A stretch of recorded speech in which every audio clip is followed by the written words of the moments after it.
Thank you. I'd just like to start by thanking SIS for the chance to be here today. It's my first trip to Mexico. I've been very fortunate to travel the whole world working in football for the last 30 years. Never made it to Mexico, so thank you very much for that, and thank you for listening. I have 20 minutes now to tell you about sports science and how we use that in football, and I'll talk about European football. I would just like to say buenas noches. That's actually my body saying buenas noches. I have no idea if it's morning, noon, or night. I went to bed at 12 o'clock midnight. I woke up, I stayed in my bed, which felt like for 6 hours. I looked at my clock, it was 2 a.m. But what that did allow me to do was reflect on what I listened to yesterday, which was quite interesting for me because very sports science background, I'm used to going to sports science conferences.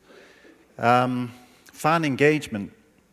In my role, I get on a team bus, I go to the stadium, I get off the bus, I go into the changing room, I go out and play a game for 90 minutes, back in the bus, and back to the hotel. So what's happening with the stadiums is mind-blowing and very, very exciting. And I've put blue seats there because apparently what we learned yesterday is you can change the color of the seats based on the people sitting in them. So I can go to my seat, and my seat can suddenly turn blue if I'm a VIP.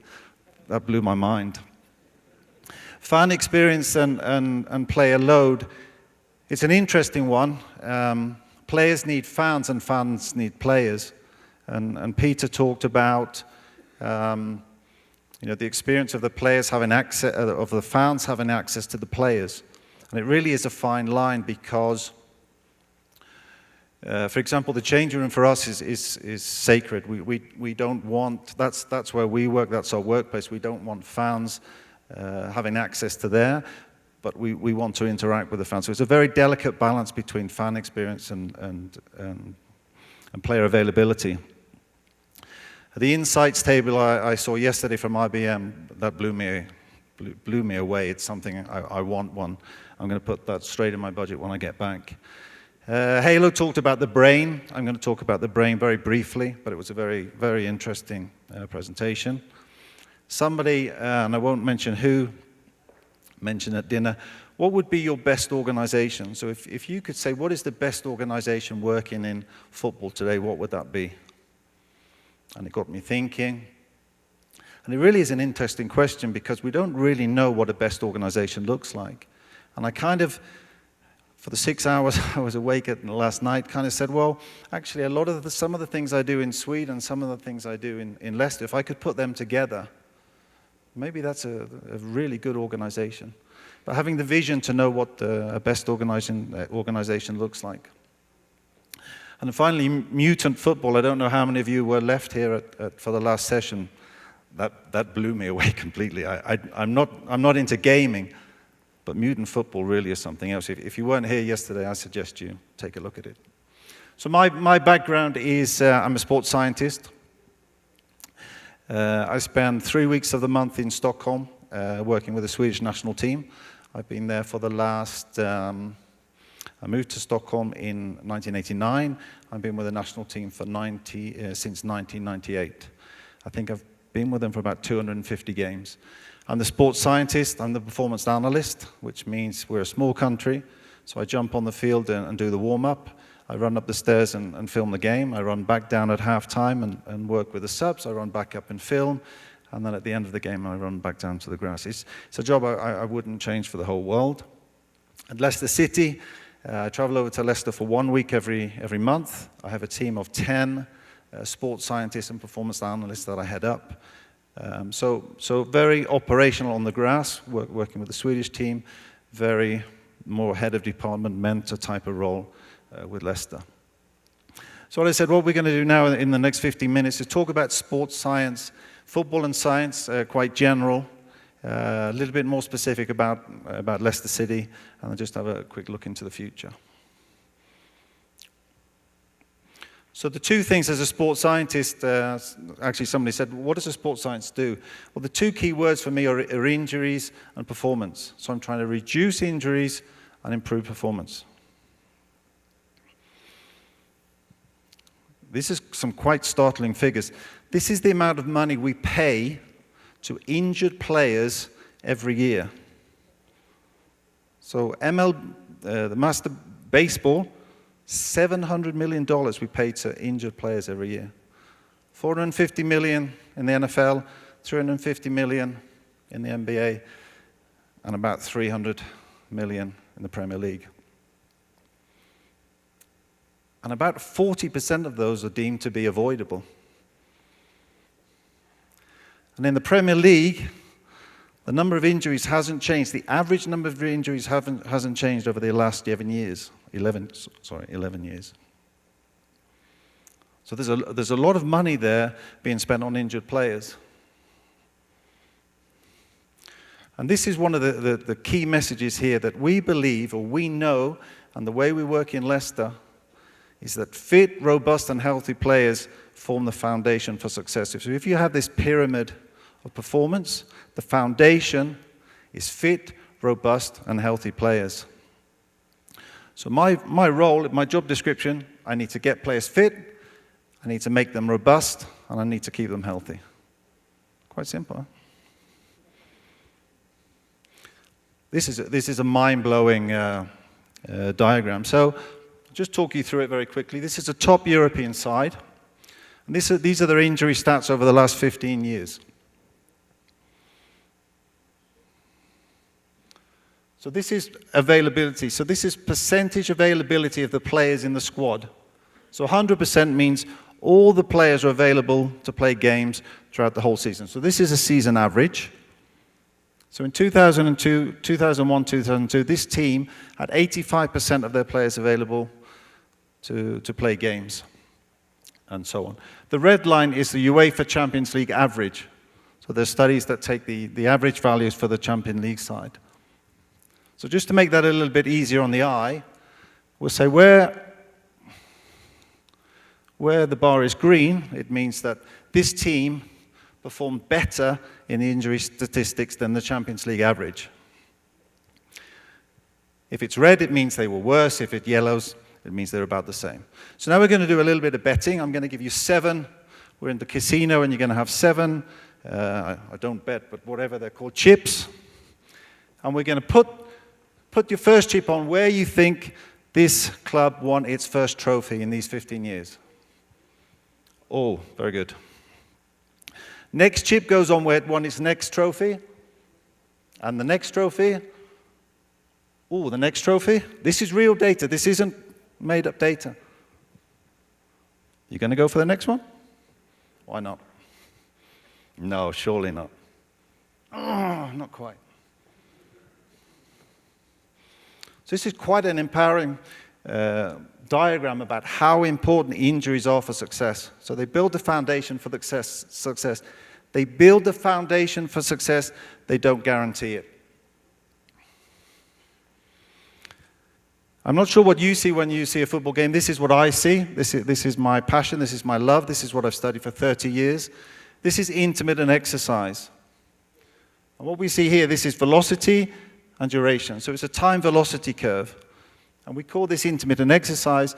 And it means that our players are constantly, during a game of soccer, they're either standing still, they're walking, they're running, jogging, or get up to speeds of about 9 meters per second. So this is important for us working in science to understand intermittent exercise. The problem we have, though, is on top of this, we need strength, power, and speed, and endurance to be a good soccer player.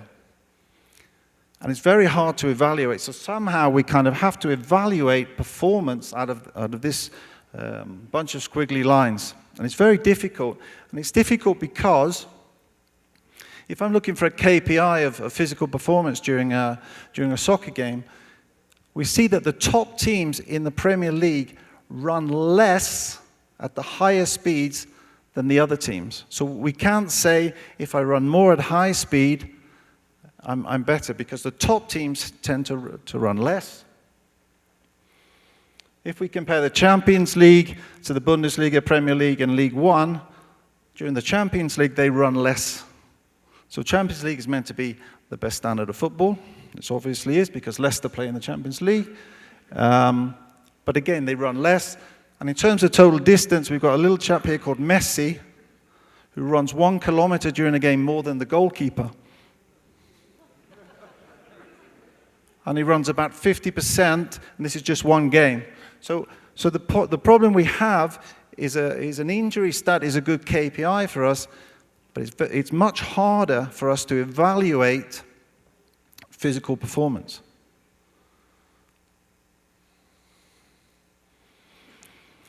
And this is where the brain comes in, and this is something that it's in the later years. These are two players who, the first one said, football is played with your brains, not with your feet. You can stop running for long periods of the game.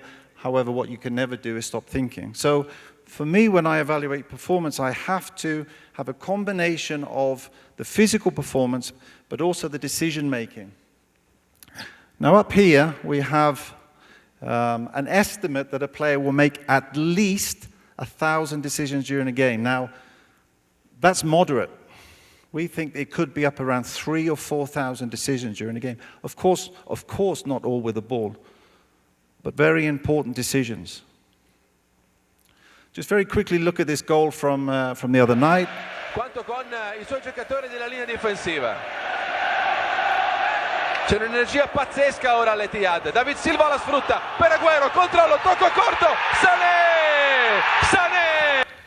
So this is Manchester City against Monaco, two of the top teams in Europe.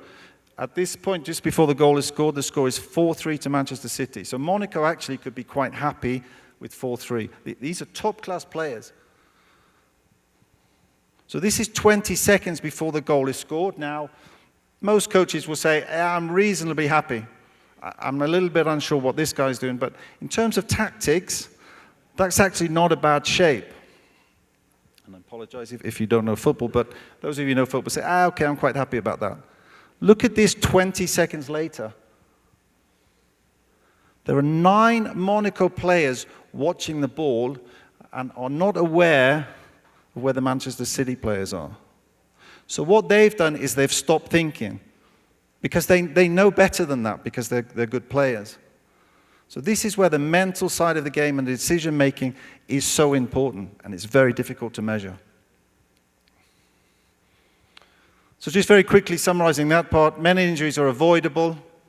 Healthy, fit and robust players are the foundation for success. And if we're looking at KPIs, we need to have a combination of physical performance and mental performance. And I think this is going to come more and more in the future.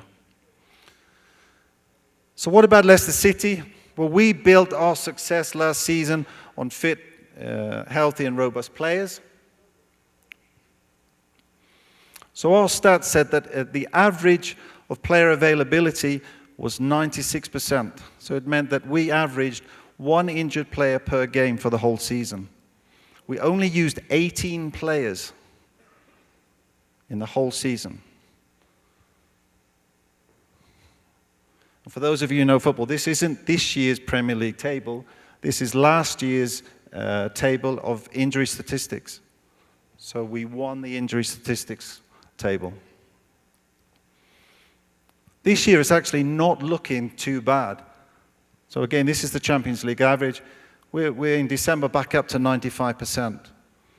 Now, we're not as successful this year as last year, so it's a foundation for success. It's not a guarantee for success. This is a key picture for anyone who wants to work in science and team sports.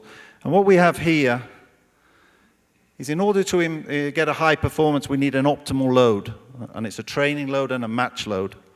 And this optimal load here will give us a high performance. If the load is too low or too high, we won't get an optimal performance. And we can keep this curve here and say it's the same for injuries. If the load is too low, we'll increase the risk of injury. If the load is too high, we'll increase the risk of injury. So a lot of what we do at Leicester and a lot of what sports science in team sports is about now is load management. And the load is is all the training, all the matches. So if we look at the load during a week, it'll be all the training sessions we do in that week, and it will be the match or matches we play in that week, and it will be all the running we do, obviously with and without the ball, the volume of the running, the intensity of the running, and also the gym work. And this is a big challenge for us we know we're after an optimal load, but it's a big challenge for us to quantify that. And those of you who work in team sports obviously understand that. And we've got this small problem about, we work with 25 individuals, very different, some with high power, low endurance, some with low endurance, high power, and they'll have different demands during a game. This guy could be 17, it could be his first year in the Premier League. This guy could be 37, it could be his 20th season in the Premier League. So not only do we have this theory of this optimal load, but now we have to try and find it for every single player in the squad. And this is where we need to be innovative. And when I first accepted the invitation to come here, I thought, well, what is innovation? Now we define innovation as significant positive change, and it's crucial for continuous success. So that's our definition of innovation. And we feel we live up to it as a team. This is my team, or some of them. So I have 10 people working with me in performance analysis and sports science, and then we have probably another 7 or 8 in the medical unit. Now, so we say Leicester won the Premier League by creating an effective bond between playing staff, coaching staff, and indeed medicine and sports science. So the foundation for everything we did last season was built around fit, healthy, and robust players. And we like to pride ourselves in we're open-minded as a staff, and we're able to collaborate with ourselves, but more importantly with the manager and with the coaching staff.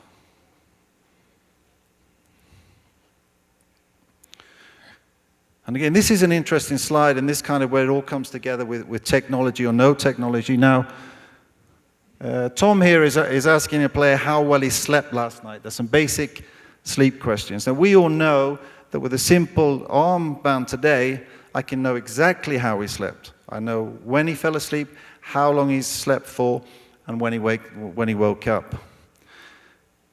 The problem there is we lose communication with our players. So this study here says that over 80% of sports in Australia use self-reporting to monitor fatigue. So they actually communicate with their athletes. And I see the time's running short, but this is a huge, an interesting avenue that we need to be careful with, that we don't go down the technology route at the expense of communication with our athletes. And one of the big things at Leicester City is we have player empowerment. And what I mean by that, we empower our players to take responsibility for their own bodies. So we don't have strength at 10:30, strength training at 10:30. Some players may come in and do their strength before training. Some players may stay after training and do their strength work. It means they have more time with a strength and power coach, and they can choose it to suit their needs. Now, if they don't turn up for that session, we say, well, fine. This is for you, it's not for us. And we're still working on the model, but it's a key point to one of the reasons we were successful and are still successful, is we've empowered our players. So, at the medical and sports science staff, our KPI last year was 96% player availability. We empower our players, we communicate with our players. And we have a collaborative approach with the whole staff. And that's not as easy as it sounds. So we have the medical staff, the sports science staff, and the coaching staff. So just to finish off, just a little look into the future. Technology. Wow. Just in the last 5 years, so much has happened. this is an interesting one with the iPad, is that we can use it to communicate with our players. Now I'm conscious about apps, and one of the things that our the coaches of our youngsters are saying is that they're spending so much time in the telephone is that they're losing the skills to communicate. So again, technology is going to help us, but we need to be careful how we use it. This is an example of a bespoke team sport solution. Now, strangely enough, we have a problem asking a player to take off or put on a unit to sync it up with their iPhone and to send us data. It's not that straightforward, and we're not actually sure whether we want that. And this is a really interesting place we're in at the moment. This is a great quote. I worked with Zlatan for 16 years. Fantastic football player, fantastic person. He really is a fantastic person. I can't help but laugh at how perfect I am. This guy's no normal person, and a lot of the players we work with aren't normal people. And we have to get the balance right between working with artists and machines. We don't want to turn all our players into machines. We have to leave room for our artists. And then finally, it's going to put a lot of pressure on the coaches coming through now, because they need to be progressive leaders. They need to be able to work with mavericks under them. People are going to challenge them. People are going to come with them with data. They're going to have to be more democratic. They're going to have to delegate responsibility. So a team behind the team now can be up to 25 people. So we're actually in the team photo, we can be more staff than players. So the responsibility of the manager or the head coach is changing dynamically. So bespoke technology for team sports. They're out there, and it's going to just grow even more in the next 5 years. We need to be careful we don't turn all our players into machines. We need to allow room for the artists. And the team behind the team is growing. I've literally got 1 minute, sorry. So in England now, there are 82 universities that offer sports science degrees. When I grew up, when I studied, I think we were certainly single figures. 82 universities and colleges now in the UK offer sports science degrees. So, the question I asked was, science supporting football, a non-value cost or a wise investment.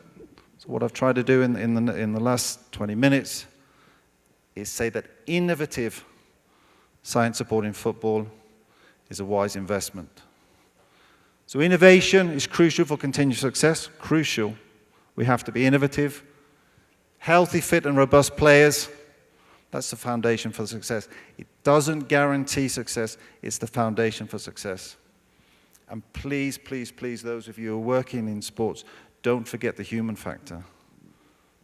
It's so important. We need progressive leaders, and the artists, we need artists. Thank you very much.